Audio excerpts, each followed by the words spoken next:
Hi, Kathy White, Certified Professional Ergonomist.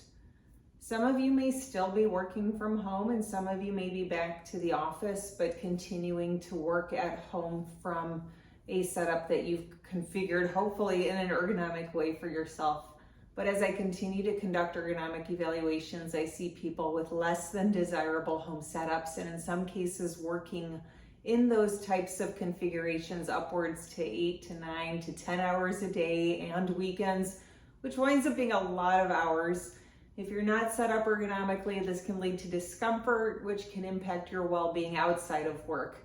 I want to share a few very quick tips for you when you're looking at your home setup, and we're going to just focus more on working from the work surface on up, and simple tips and tricks that hopefully can help you with maintaining your comfort levels for your head, your neck, shoulders, arms, hands, and wrists.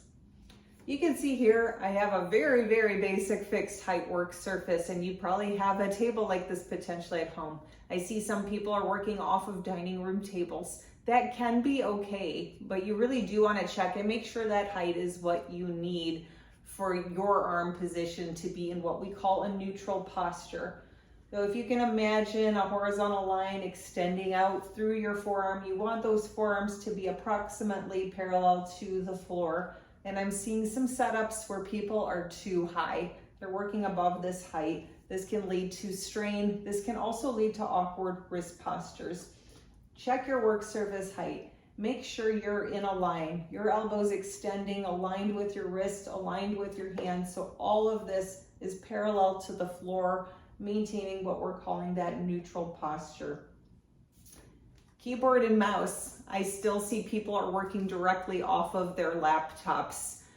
If you are spending significant amounts of time, I would say more than an hour, working off with a laptop, I highly encourage you to get some very inexpensive solutions here. I have an external keyboard and mouse.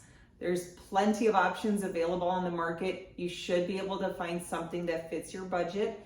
There's wired versions, there's also wireless versions that are available. But what this allows you to do is get off of using touchpad screens that use those very small muscles in your fingers. So this allows you to use your arm and hand to be able to move the cursor function. This takes a lot of strain off of those small finger muscle groups.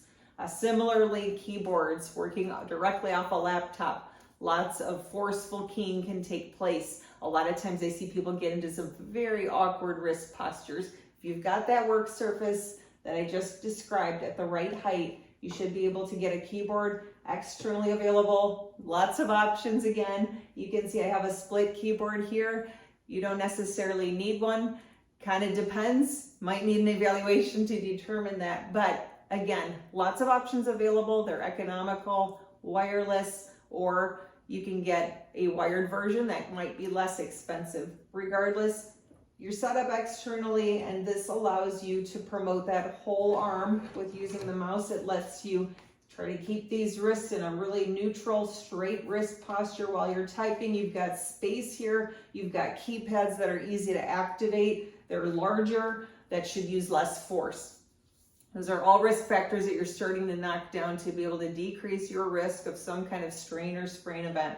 Finally, now that you're able to get this work away from your laptop can be segregated, because the problem with a laptop is when it's all connected, you have to fight with getting the right height down here and the right height for your head. Now you've got this segregated, and I'm just showing you an external monitor because I really want to just have you focus on where this monitor should be positioned, because ideally it's not going to be at the height of the work surface. You're likely going to have to elevate this monitor. You want your vertical line of sight to hit the top third of the screen. And even in this example, you can see I'm using a travel ironing board.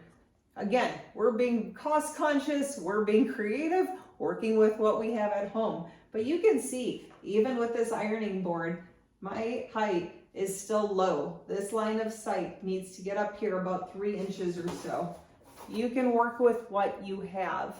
You can also get yourself a formal monitor riser. Lots of options available on the market. They're not expensive, but otherwise, books, binders. You can see I'm using a box, literally a cardboard box to elevate and get myself at the right height, where now my line of sight is hitting that top third of the screen. And you can play around with this, but this helps keep those shoulders. You want them back, rolled back, you want them retracted, and you also want them what we call depressed. Bring them down.